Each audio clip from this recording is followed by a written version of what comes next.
오늘 우리는 미국 정부가 어떻게 역사상 가장 큰 강탈을 저질렀는지 국민들로부터 금을 빼앗았는지에 대해 이야기할 것입니다. 수백만 명의 미국인들이 범죄자로 눈을 떴습니다. 무언가를 훔쳤기 때문이 아니야. 금을 소유했기 때문입니다. 어제는 합법적인 권리였지만 오늘은 징역형에 처해질 수 있는 연방 범죄였습니다. 하룻밤 사이에 루즈벨트 대통령은 금을 부의 상징에서 범죄의 도구로 바꾸었습니다. 그렇게 정부가 자국민을 상대로 저지른 역사상 가장 거대한 강탈이 시작되었습니다. 오늘 우리는 인만의 미국인들이 어떻게 자발적으로 돈의 순금을 정부에 항복했고 왜 아무도 그들이 속고 있다는 것을 의심하지 않았는지 이야기할 것입니다. 연애 풍경. 미국은 역사상 최악의 경제 위기를 겪고 있습니다. 대공황은 번영했던 나라를 실업자와 빈곤층의 나라로 만들었습니다. 매일 은행이 문을 닫고 사람들은 저축을 잃고 집을 잃고 자녀를 먹여 살릴 수 없게 됩니다. 두려움과 공포가 사회를 지배합니다. 이런 시기에 사람들은 안정을 찾습니다. 그리고는 미국인들에게 안정이란 금의 색깔이었습니다. 금과 금괴, 금증서, 모든 것이 무너질 때 유일하게 믿을 수 있는 것이었습니다. 하지만 새로운 대통령 프랭클린 델나로 루즈벨트는 이 금을 전혀 다른 눈으로 바라보았습니다. 그에게 있어 배인의 소론에 있는 모든 금은 경제를 구하려는 길에 장애물이었습니다. 그는 미국을 구하기 위해서는 모든 개인 및 기업의 금을 시민들로부터 몰수해야 한다는 계획을 세웠습니다. 무슨 일이 일어났는지 그 규모를 이해하려면 미국의 금융 시스템의 기원으로 돌아가야 합니다. 연부터 미국은 금본위제를 따랐습니다. 모든 달러는 특정 양의 금에 고정되었습니다. 이는 정부가 단순히 공기 중에서 돈을 인수해야 할 수 없다는 것을 의미했습니다. 모든 지폐는 재무부의 실제 금으로 뒷받침되어야 했습니다. 이 시스템은 수십 년 동안 작동했습니다. 미국인들은 자신들의 돈이 단순한 종이가 아니라 실제 가치라는 사실에 익숙해졌습니다. 많은 사람들이 오늘날 우리가 지갑에 현금을 보관하듯이 집에서 금화를 보관했습니다. 하지만 연에 모든 것이 바뀌었습니다. 주식시장 붕괴는 연쇄 반응을 일으켰습니다. 은행들이 하나둘씩 무너지기 시작하자 공패 질린 사람들은 예금을 인출하기 위해 달려들었습니다. 하지만 그들은 종이 돈이 아니라 금을 요구했습니다. 진짜 실물 금을 말입니다. 년까지 상황은 심각해졌습니다. 연방준비 은행의 금 보유고는 빠르게 줄어들고 있었습니다. 매일 수톤의 귀금솔이 은행에서 인출되었습니다. 이것이 계속되었다면 금본위제는 붕괴될 것이고 그와 함께 미국 경제의 전체도 붕괴될 것이었습니다. 루즈벨트는 국가를 구하기 위해서는 달러와 금의 연결을 끊어야 한다고 이해했습니다. 하지만 이를 위해서는 불가능한 일을 해야 했습니다. 바로 한 국가 전체로부터 금을 빼앗는 것이었습니다. 월일 루즈벨트는 백악관에 들어온 지풀과 한 달되었습니다. 경제 위기는 최고조에 달했습니다. 또 다른 담배를 피운 후 대통령은 마침내 미국 역사상 가장 논란이 많은 명령 중 하나로 기록될 문서를 서명했습니다. 행정명령지요. 공식 명칭은 미국 대륙 내 금화, 금괴 및 금증서의 은닉 금지입니다. 하지만 본질은 훨씬 더 간단하고 가혹했습니다. 미국인들은 다음 일 이내 모든 금을 정부에 항복해야 했습니다. 절대적으로 전부 다 말입니다. 얘는 터무니없이 적었습니다. 보석유치과용 크라운 일반 금 가격보다 더 가치가 있는 희귀 수지병 동전, 산업용 소량의 금, 그 외 모든 것은 즉시 몰수 대상이었습니다. 가격은 온스당 달러로 고정되었습니다. 흥정도 협상도 시장 가치 고려도 없었습니다. 정부는 단순히 이 가격으로 금을 사겠다. 당신에게는 선택권이 없다고 발표했습니다. 그리고 이제 가장 흥미로운 부분은 불복종에 대한 처벌은 달러의 벌금 또는 최대면의 징역이었습니다.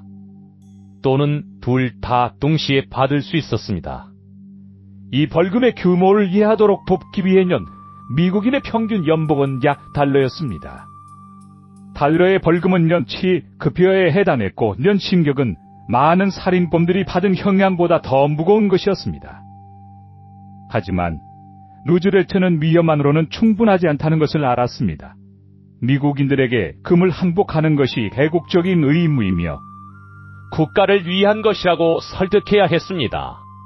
강력한 선전 캠페인이 시작되었습니다. 전국적으로 금을 비축하는 것은 경제 회복에 해를 끼치는 이기적인 행위라는 기사가 실렸습니다. 라디오 방송국은 금을 항복하면 새로운 일자리를 창출하는 데 도움이 될 것이라는 호소를 방송했습니다. 은행은 선동의 중심지가 되었습니다. 벽에는 금은 적의 무기다와 같은 슬로건이 걸린 부스터가 붙었습니다.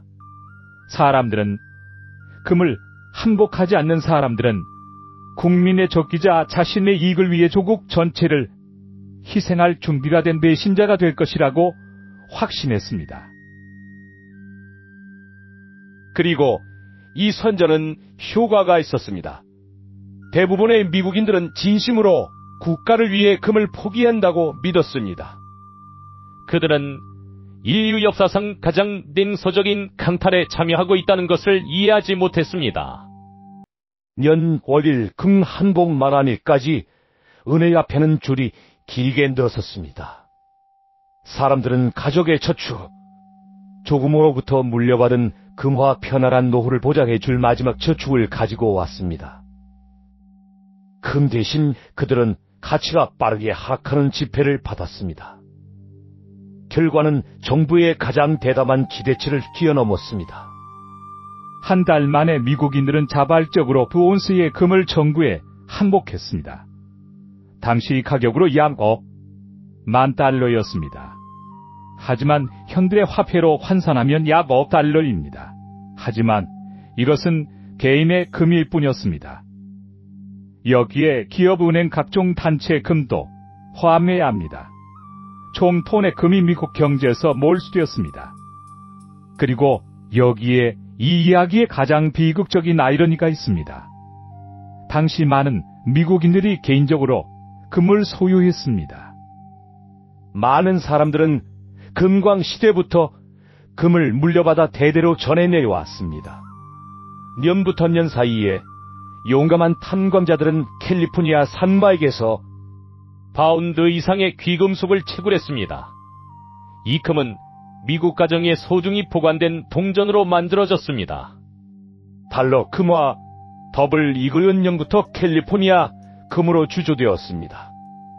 각 동전에는 엽사와 더 나은 삶에 대한 꿈이 담겨 있었습니다.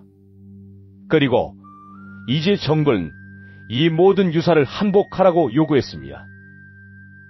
이 강타의 규모를 이해하도 돕기 위해 몇 가지 비교를 제공하겠습니다.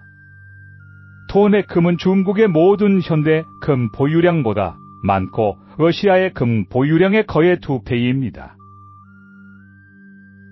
만약 이 금을 표준 크기의 금괴로 녹여 쌓는다면 그 높이는 에베레스트를 초과할 것입니다. 현대 가격으로 판매된다면 수익은 약 5달러가 될 것입니다. 이 돈으로 개원자력 발전소를 짓거나 샌프란시스코의 모든 부동산을 3번 살 수 있습니다. 만약 당신이 이 정부 사기의 규모의 충격을 받았다면 이 영상의 좋아요를 누르고 채널을 구독하세요. 이와 같은 이야기가 더 많이 나올 것입니다. 하지만 이제 가장 냉소적인 부분입니다. 정부가 온스당 달러에 금을 샀던 것을 기억하시가 면 원리 몰수 후년도 채 되지 않아 루즈벨트는 금 준비법에 서명했고, 하룻밤 사이에 금 가격은 5수당 달러라는 새로운 수준으로 설정되었습니다. 간단한 계산 정부는 달러에 금을 샀고, 몇 달 후에는 달러의 가치가 되었습니다. 이 코인 미국 시민들의 몰수된 금으로 정부는 약 억 달러를 벌었습니다. 당시에는 천문학적인 돈이었습니다. 비교하자면 년 미국 연방 예산 전체는 억 달러였습니다. 이는 년 미국 정부 지출의 거의 절반이 자국민을 강탈하여 자금을 조달했다는 것을 의미합니다. 정직하게 금을 한복한 미국인들은 자신들의 옛 저출이 정부에 엄청난 이익을 가져다 주는 것을 지켜보는 동안 자신들은 가치가 빠르게 하락하는 지폐만 가지고 남겨뒀습니다. 물론 모든 미국인이 순수히 강탈에 동의한 것은 아닙니다. 일부는 저항하려고 했습니다. 가장 유명한 사례는 샌프란시스코의 선봉적인 섭가 프레데릭 바버 캠벨입니다. 그는 $10,000 이상의 금괴를 소유하고 있었고 이를 한복하는 것을 단호히 거부했습니다. 캠벨은 실고의 변호사들을 고용하여 정부를 상대로 소송을 제기했습니다. 그는 금물수가 시민의 사일 재산을 정당한 보상 없이 압수하는 것으로부터 보호하는 헌법 수정 제주를 위반했다고 주장했습니다. 사건은 대법원까지 갔고 거기서 미국인들의 정의에 대한 희망을 완전히 묻어버리니 발생했습니다. 년 대법원은 노몬테 볼치모어 오하이오 철도 사건에 대한 판결을 내렸습니다. 법원은 의회가 돈의 가치를 규제할 헌법적 권리를 가지고 있으며 계약상의 금조항은 무효라고 판결했습니다. 간단히 말해 대법원은 강탈을 합법화했습니다. 정부가 돈의 가치를 일방적으로 변경하고 이 과정에 방해가 되는 시민의 자산을 압수할 권리가 있음을 인정한 것입니다. 하지만 더 나쁜 것은 무엇이었을까요? 캠벨은 다른 모든 사람들에게 본보기가 되었습니다. 정부는 분명히 했습니다. 저항은 소용없습니다. 시스템은 시민이 아닌 정부를 위해 작동합니다. 일부 미국인들은 금을 숨기려고 했지만 여기서도 불쾌한 놀라움이 그들을 기다리고 있었습니다. 빌은 시민 보호를 위한 조치를 시작했습니다. 적극적인 조사가 시작되었습니다. 은행은 의심스러운 거래를 보고하도록 요구받았습니다. 고발은 일상적인 관행이 되었습니다. 명령 발효, 후년 동안 수천 건의 형사 사건이 시작되었습니다. 대부분은 진격형이나 파산적인 벌금으로 끝났습니다. 이제 미국 정부는 막대한 양의 금을 보유하게 되었고 어디에 보관할지 결정해야 했습니다. 그렇게 세계에서 가장 안전한 저장 시설인 켄터키주 포트녹스 건설 아이디어가 탄생했습니다. 건설은 연에 시작되었고 $10,000가 들었지만 도난당한 금을 보관하는 데는 비용을 아끼지 않았습니다. 금고는 실제 요새처럼 지어졌습니다. 두께 미터 이상의 강화 콘크리트 벽 무게톤의 입구문, 아무도 전체 조합을 모르는 매우 복잡한 잠금 시스템, 코드는 여러 사람에게 분산되어 있습니다. 시간 경비 저장 시설 주변에 지뢰반년대의 혁명적인 비디오 감시 시스템. 오늘날에도 포트녹스는 세계에서 가장 보호받는 물체 중 하나입니다. 명가지 포트녹스에는 억 1,000만 오스 이상의 금이 보관되었으며 이는 미국 전체 금 보유량의 절반 이상이었습니다. 이것은 불과 몇 년 전만 해고 평범한 미국 가정에 속했던 금이었습니다. 하지만 이것이 미국 경제를 구하는 데 도움이 되었을까요? 오늘날까지도 이 질문에 대한 명확한 답은 없습니다. 대부분의 현대 경제학자들은 루즈벨트의 정책이 실제로 대공황에서 회복하는 것을 가속화했다고 믿습니다. 하지만 동시에 이 정책은 완전히 비도덕적이었고 미국 국민에게 한 약속을 위반했습니다. 오늘날에도 미국의 금은 포트녹스와 다른 정부 저장 시설에 보관되어 있습니다. 공식적으로는 돈이 있습니다. 하지만 아무도 확실히 알진 못합니다. 마지막 공개 감사는 연에 이루어졌습니다. 아마도 한때 국민으로부터 수천 톤의 금을 속여 빼앗은 정부가 오늘날에도 계속해서 국민을 속이고 있을지도 모릅니다. 하지만 그것은 완전히 다른 이야기입니다. 그리고 이제 가장 중요한 건 이 이야기에서 무엇을 배울 수 있을까요? 첫째 상식에 어긋나는 약속은 절대 믿지 마십시오. 정부는 당신의 가장 친한 친구가 될 수도 있지만 가장 나쁜 적이 될 수도 있습니다. 둘째, 항상 정보를 확인하고 선전에 맹목적으로 믿지 마십시오. 지식이 힘이며 알수록 속을 가능성은 줄어듭니다. 셋째, 역사는 반복된다는 것을 기억하십시오. 과거의 교훈은 미래의 실수를 피하는 데 도움이 될 수 있습니다. 이와 유사한 이야기를 더 알고 싶다면 채널을 구독하고 좋아요를 눌러주세요.